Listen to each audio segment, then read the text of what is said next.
It's 5:05 and welcome into a Friday edition of the Carolina Journal News Hour. News Talk 1110 99.3 WBT. I'm Nick Craig. Good morning to you. We are tracking two different angles this morning on Operation Charlotte's Web. It began on Saturday as officials from Customs and Border Protection began and made their way to our state's largest city in Charlotte. However, we are getting a different reaction on the status of those operations between local officials and DHS personnel this morning. According to multiple sources, U.S. Customs and Border Protection has completed Operation Charlotte Web throughout Mecklenburg County and the city of Charlotte, with the mayor, Vi Lyles, confirming the situation Thursday afternoon in a statement to reporters, saying that she was glad that the, quote, intrusion was over. She said in her statement, "It appears that U.S. Border Patrol has ceased its operations in Charlotte. I'm relieved for our community and the residents, businesses, and all those who were targeted and impacted by this intrusion. As we move forward, it is essential that we can come together, not as separate groups divided by recent events, but as one Charlotte community.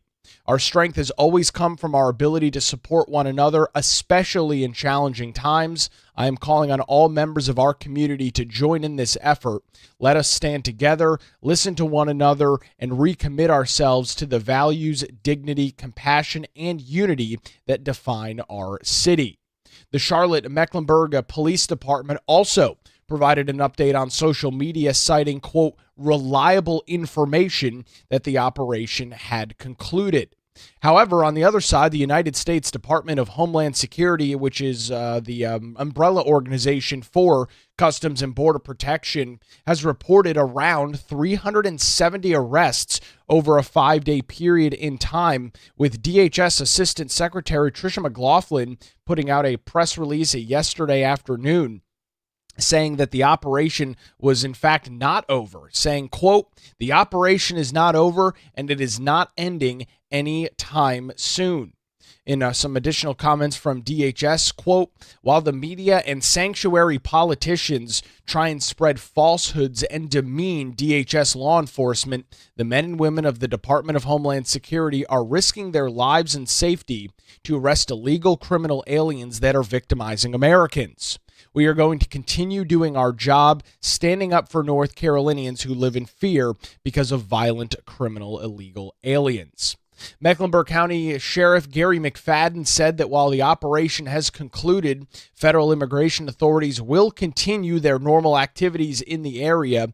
He emphasized that the sheriff's office is not involved in those federal operations, saying yesterday, "We will continue to build relationships, mend bridges, and listen to voices of everyone in our community.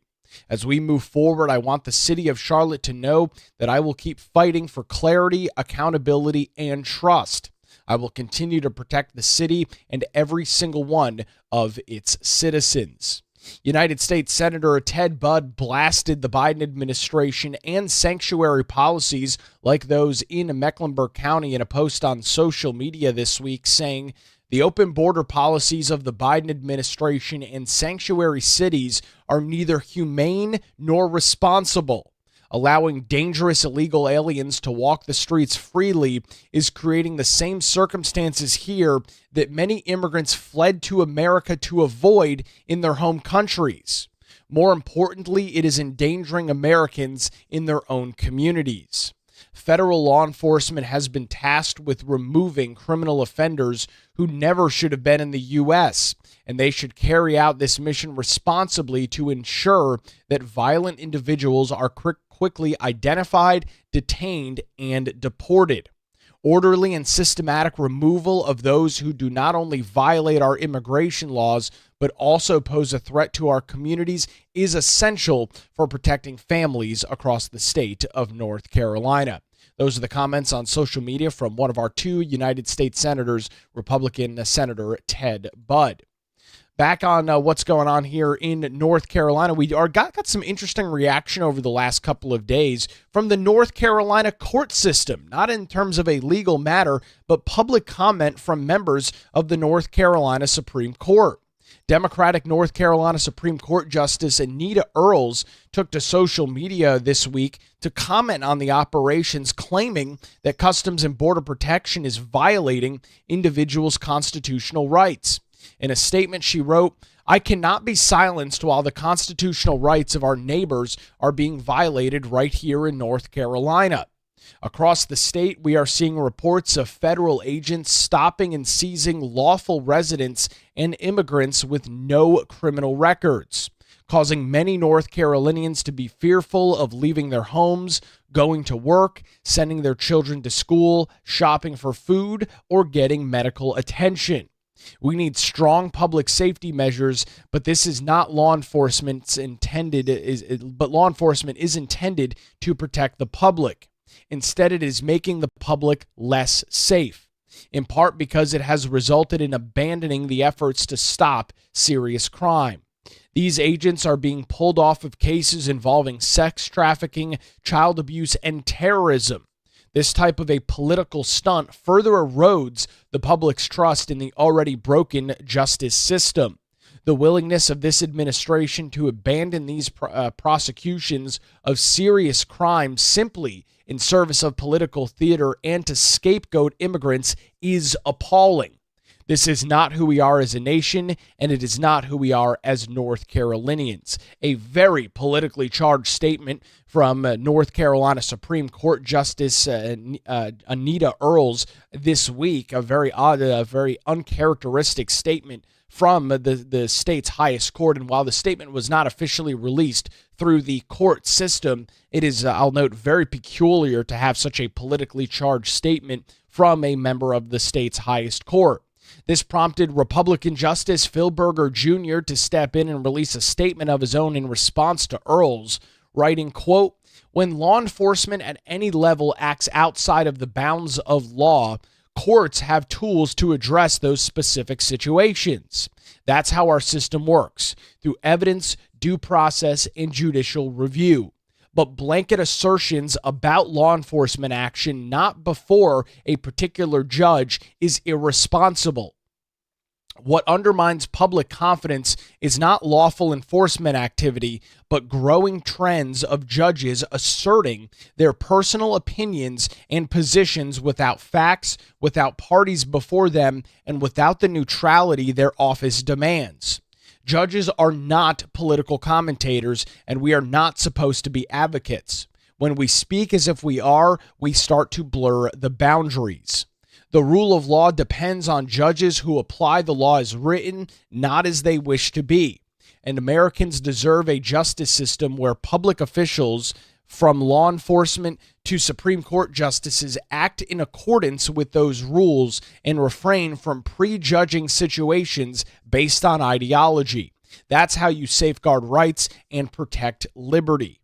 There is currently a lot of noise in the public sphere about trust in the judiciary. For those serious about it, they should insist that judges model the discipline that we expect of those charged with the impartial application of the law.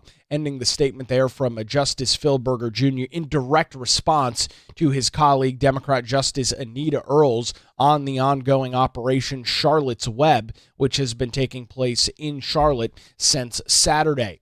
So again, now just kind of recapping where things stand right now, a litany of local officials, including Charlotte Mayor Vi Lyles, the Charlotte Mecklenburg Police Department, Mecklenburg County Sheriff Gary McFadden, all providing information that the operation is over, while the Department of Homeland Security, on the other hand, says, and I quote, "The operation is not over and it is not ending anytime soon." So as it stands right now, still a little uncertainty as to exactly what things will look like in the coming days. But what we do know for certain is that more than 370 individuals have been arrested over that 5-day period in Charlotte. We continue our coverage this morning over on our website, carolinajournal.com. And of course, as we continue to get late-breaking information right here on the Carolina Journal News Hour, and this will be a large topic of discussion throughout the day right here on News Talk 1110 and 99.3 WBT. It's now 5:15 on the Carolina Journal News Hour, News Talk 1110, 99.3 WBT. We'll head on over to the traffic center on your Friday morning commute, get a look at the roadways with Boomer Von Cannon. Hey, thanks a lot, Nick, and happy Friday.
It's 5:20. Welcome back to the Carolina Journal News Hour. News Talk 1110 99.3 WBT. Don't forget, if you miss our show live weekday mornings 5 to 6 right here on WBT, you can check out the Carolina Journal News Hour podcast. It's available on Google Play, Apple Podcasts, Spotify, anywhere you get your shows. Search for the Carolina Journal News Hour, tap the subscribe and follow button, and take a new program with you each and every weekday morning. It's the Carolina Journal News Hour podcast. Download and subscribe now. You can also watch the show live and on demand over on our Carolina Journal YouTube channel. There is an entity in North Carolina called NCORR. That's the North Carolina Office of Recovery and Resiliency. It was spawned after Hurricanes Matthew and Florence left a pretty big swath of destruction in the eastern half of North Carolina, and over the last 8 or 9 years, it has been nothing but a complete and total mess in terms of the state agency. To walk us through some new details this morning on a new report out from State Auditor Dave Boliek's office and a recent hearing with the North Carolina General Assembly,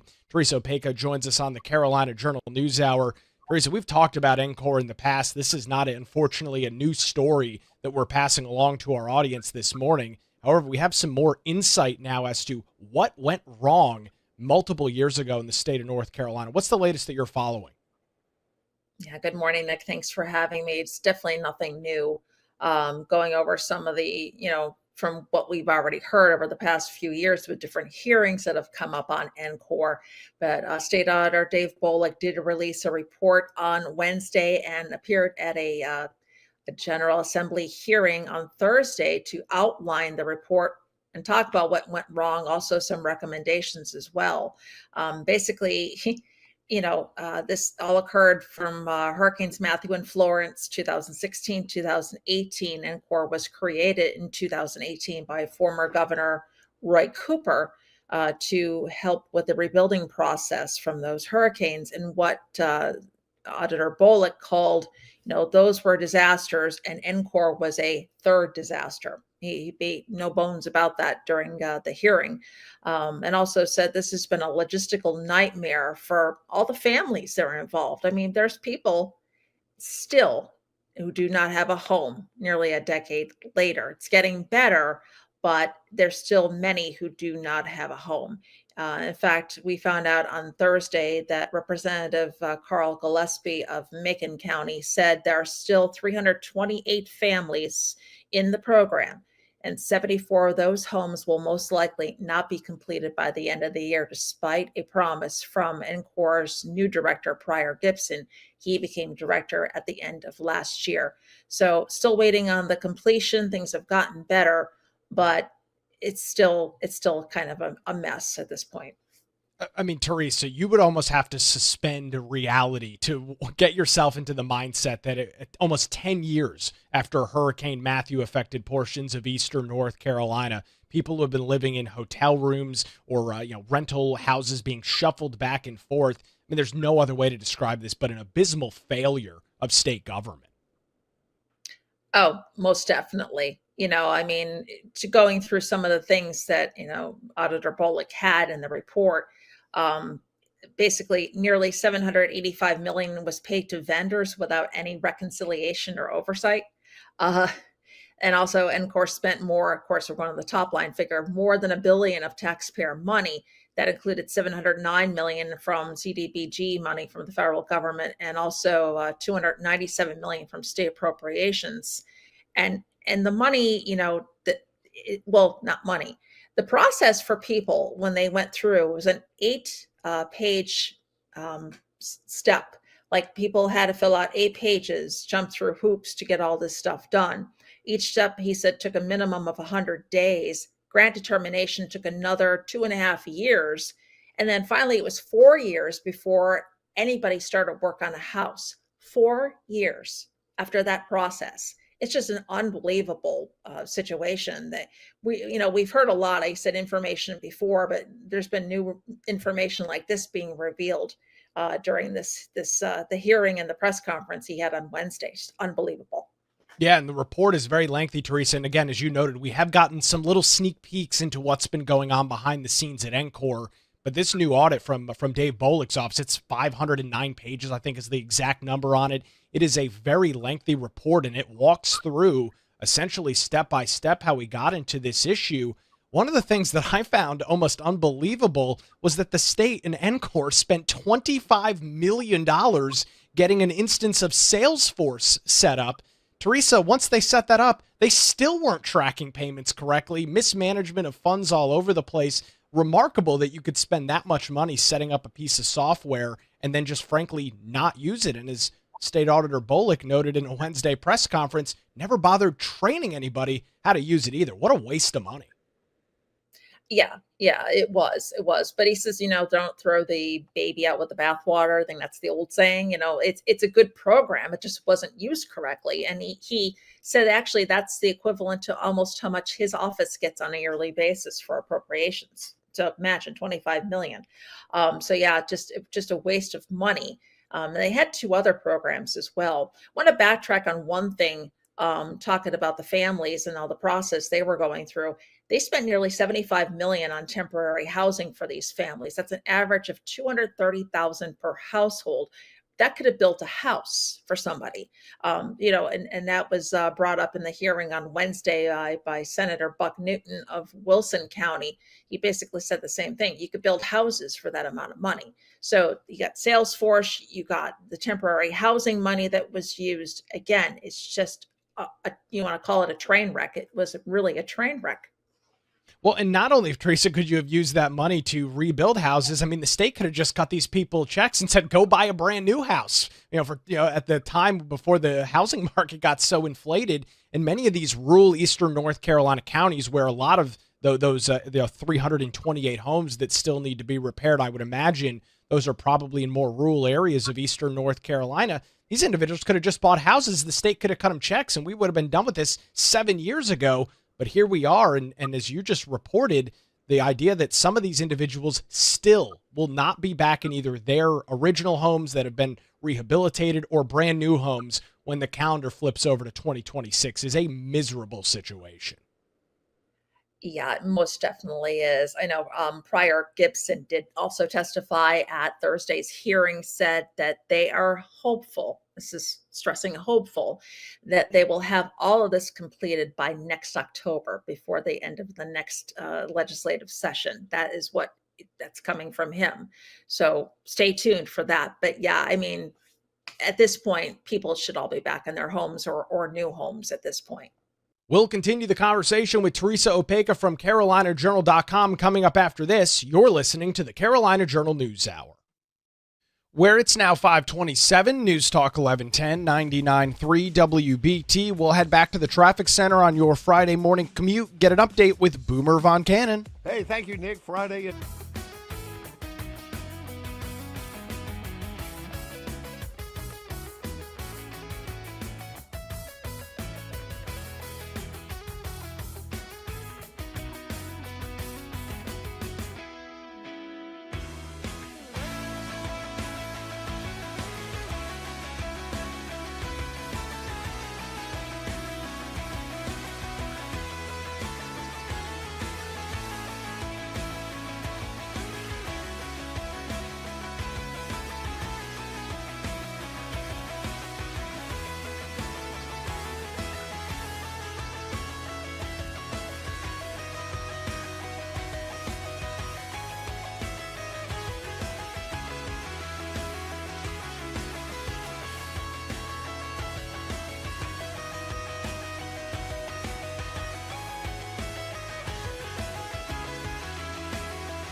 It's 5:33. Welcome back to the Carolina Journal News Hour. News Talk 1110, 99.3 WBT. I'm Nick Craig. A good Friday morning to you. We are continuing our coverage this morning of a brand new audit out from State Auditor Dave Boliek's office looking at NCORR. That's the North Carolina Office of Recovery and Resiliency. Teresa Opeka from CarolinaJournal.com joins us.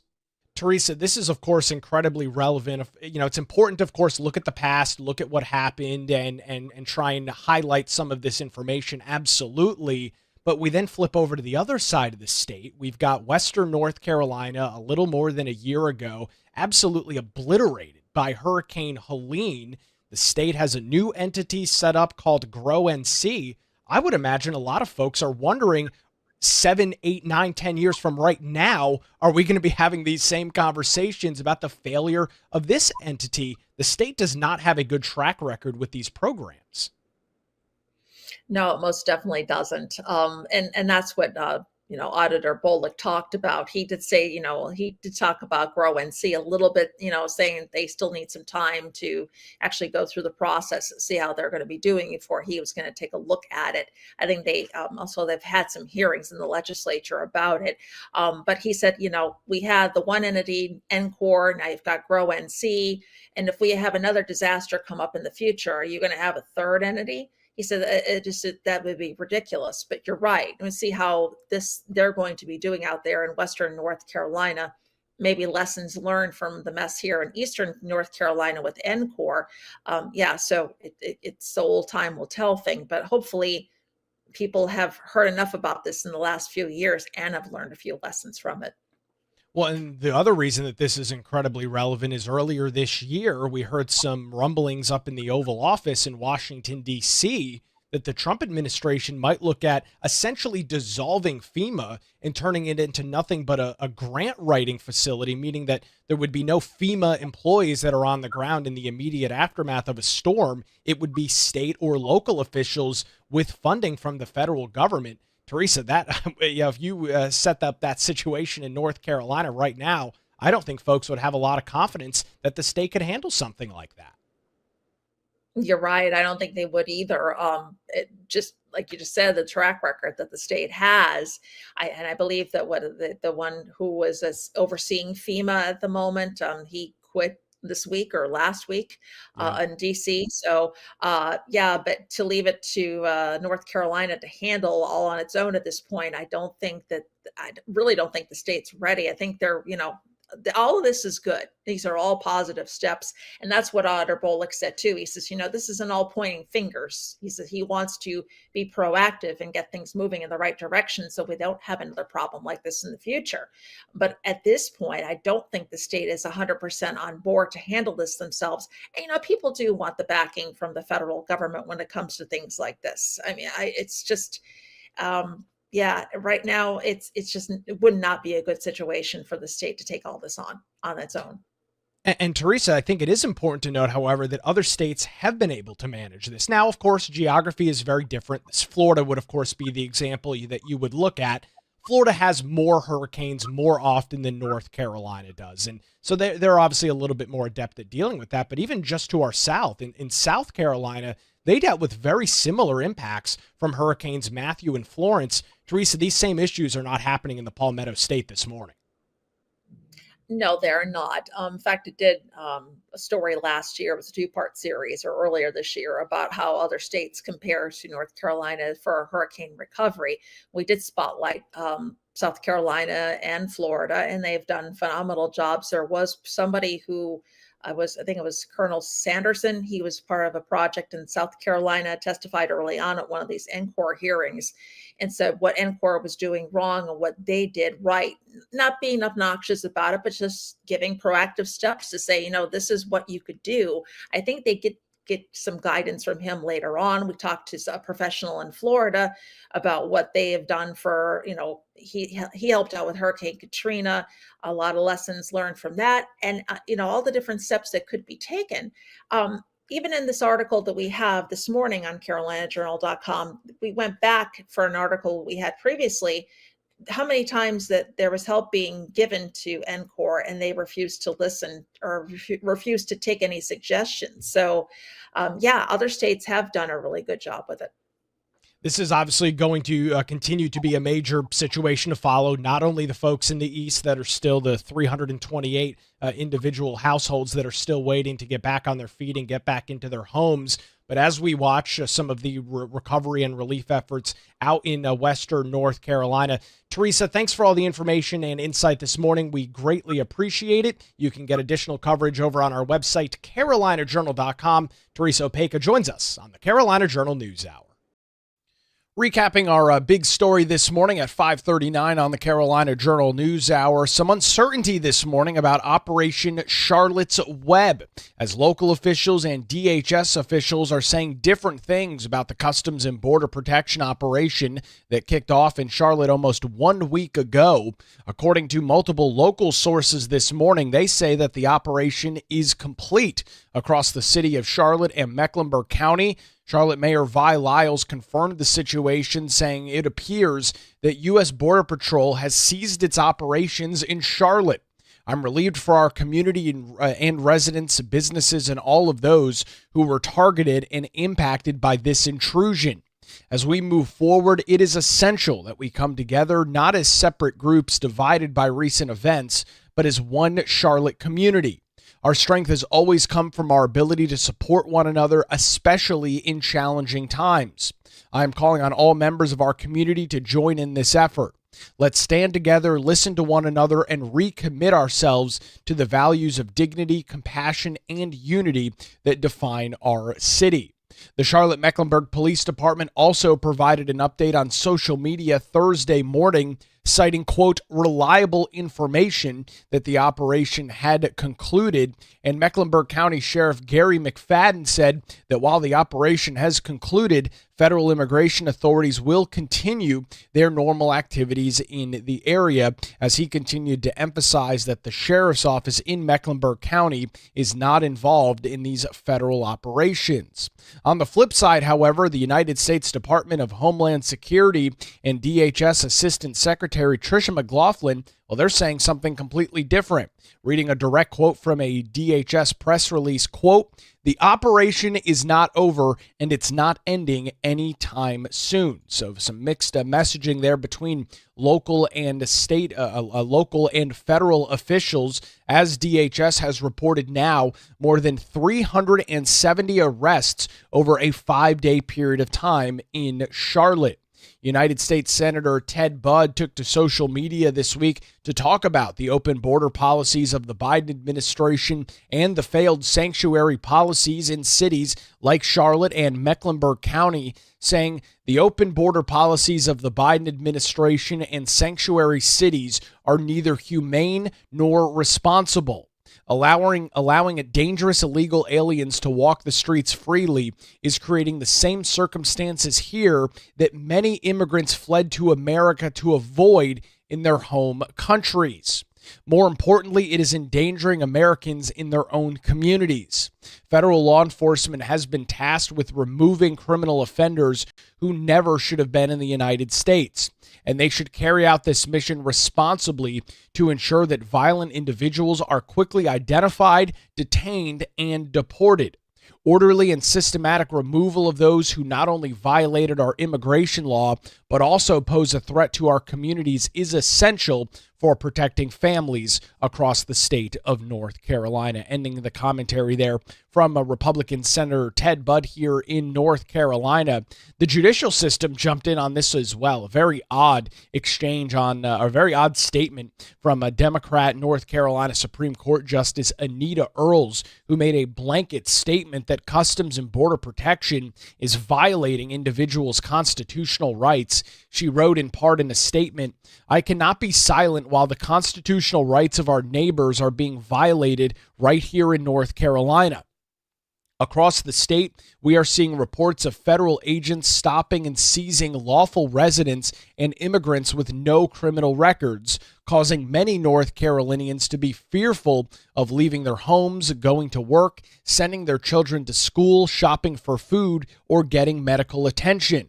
The willingness of this administration to abandon the prosecution of serious crimes simply in service of political theater and to scapegoat immigrants is appalling.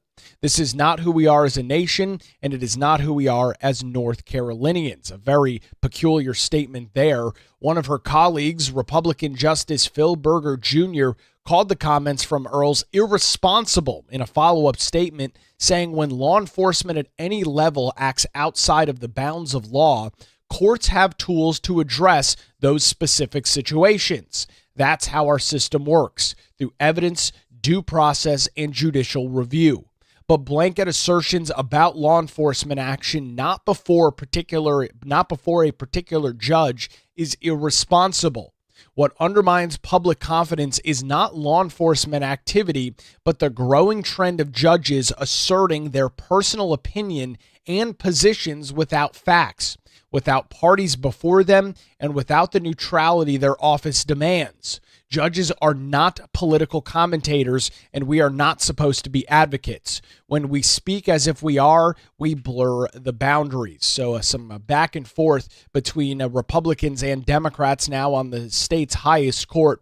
It is important to note that Republicans have a clear majority on that court, so the commentary there from Justice Earls is not likely to be backed up by any action by the state's highest court. As we continue our coverage this morning, local officials say Operation Charlotte's Web is over. The Department of Homeland Security on the flip side said it's not over, and it is not ending anytime soon after more than 370 individuals have been arrested over a 5-day period in Charlotte. We will continue our coverage over on our website, carolinajournal.com. Continued coverage here throughout the day on News Talk 1110 and 99.3 WBT.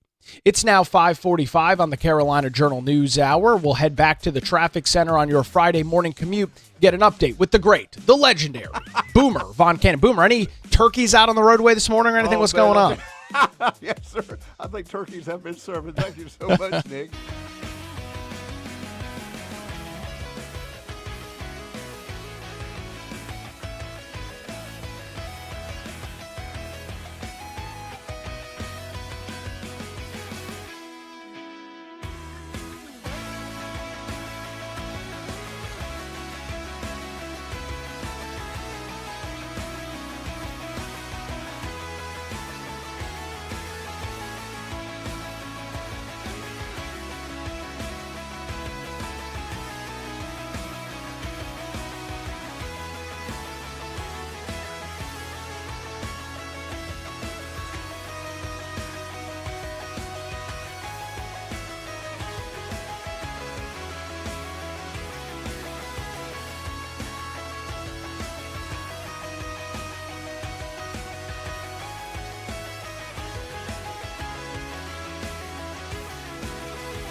It's 5:50. Welcome back to the Carolina Journal News Hour. Good Friday morning to you. News Talk 1110, 99.3 WBT, recapping one of our big North Carolina political stories this morning as North Carolina State Auditor, Republican Dave Boliek, is shedding new light on issues surrounding the North Carolina Office of Recovery and Resiliency, also known as NCORR. NCORR, and their homeowner recovery program, with a new report this week calling it a, quote, logistical nightmare. Dave Boliek told legislators at a joint General Assembly Commission meeting on government operations in Greenville on Thursday, quote, NCORR results since both Hurricanes Matthew and Florence, those are two disasters, and quite frankly, the third disaster that this state experienced is NCORR itself. The agency was created in 2018 by former Democrat Governor Roy Cooper, and it was set up to assist in the rebuilding process following Hurricane Matthew in 2016 and Florence in 2018. Specifically to help homeowners repair or even replace their homes. Multiple hearings held by the General Assembly's Joint Legislative Commission on Government Operations over the past several years have highlighted the financial mismanagement and complete failures of the agency. Boliek's report and press conference on Wednesday, as well as Thursday's hearing, showed unfortunately the exact same situation. He told reporters on Wednesday and lawmakers on Thursday that although there was no criminal fraud and no fraud being perpetrated, NCORR has spent more than $1 billion of taxpayer money, which includes $709 million from the federal government and close to $300 million from the state government. Nearly $785 million of all of that money was paid to vendors without any reconciliation or oversight. So more than 78, almost 80% of NCORR's spending went to vendors without reconciliation or oversight. Other findings revealed that applicants had to undergo 8 separate steps to complete the application process as part of the Rebuild NC or Homeowner Recovery Program. Each step took an average of a minimum 100 days, and then grant determination took place. So the eligibility determination took on average 936 days or 2.5 years, according to the state auditor's report. Because of the lengthy term of this process, some families remained in temporary housing for as long as 1,400 days. NCORR did not start construction on some of those eligible projects for close to 4 years after homeowners were deemed eligible, with the report saying this is how bad it was, and quite frankly, the people of North Carolina deserve better. As of April of 2025, the HRP program received some 11,654 applications and completed 3,522 projects. There were a lot of applications submitted, and unfortunately, a lot of folks were not eligible, but only 3,500 projects completed with a $1+ billion budget.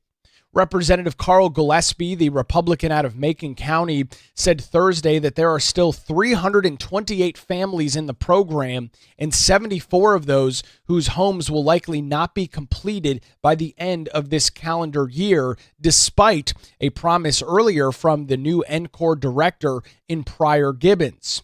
The audit found that the state spent nearly $75 million on temporary housing over the years, an average of $230,000 per household. State Senator Buck Newton, the Republican from Wilson County, said, quote, "We could have built a house for the temporary housing that we spent on those temporary stays. And as they stay in the Courtyard or some other hotel, you would imagine it's really infuriating to consider how poorly this situation was managed." Dave Boliek brought in some experienced accountants who reviewed the situation and stated that it was the worst government program that they had ever seen, with one of them passing along the inability to be able to print out or even produce a relevant and reliable data source of financial statements or a financial position was not possible. You could not do it within NCORR. Dave Boliek also brought in the former director of the Federal Emergency Management Agency under the Obama administration and a member of the Florida Emergency Management Team, who said that NCORR, quote, spent a tremendous amount of time on process when their job was swinging hammers, and that they needed to prioritize measurable results over procedural compliance. This is unfortunately not a news story for those that are politically in tune across the state of North Carolina. NCORR has been under the microscope now for the last couple of years by lawmakers in Raleigh. There have been a plethora of hearings with former director Laura Hogshead, who resigned her post late last year before Pryor Gibbons took over that same position. Lawmakers have been very critical of the work that went on through the North Carolina Office of Recovery and Resiliency, running at one point a $300+ million budget shortfall, having to go back to lawmakers, go back to Raleigh and ask for more money. And even with all of those additional funds doled out, which is exactly what what Raleigh did, exactly what the lawmakers did, there are still going to be at least 74, if not more, individuals that are still not back in their homes as we flip the calendar over to 2026. This is a very important story as we shift our attention out west to the western half of North Carolina in the immediate aftermath and recovery from Hurricane Helene. You can read some additional details on this story this morning over on our website, carolinajournal.com. Teresa Opeka's got it. The headline: Audit details NCORR failures. Boliek calls the program a third disaster. You can read more information over on our website, carolinajournal.com. That's going to do it for a Friday edition. WBT News is next, followed by Good Morning BT. We're back with you Monday morning, 5 to 6, right here on News Talk 1110 and 99.3 WBT.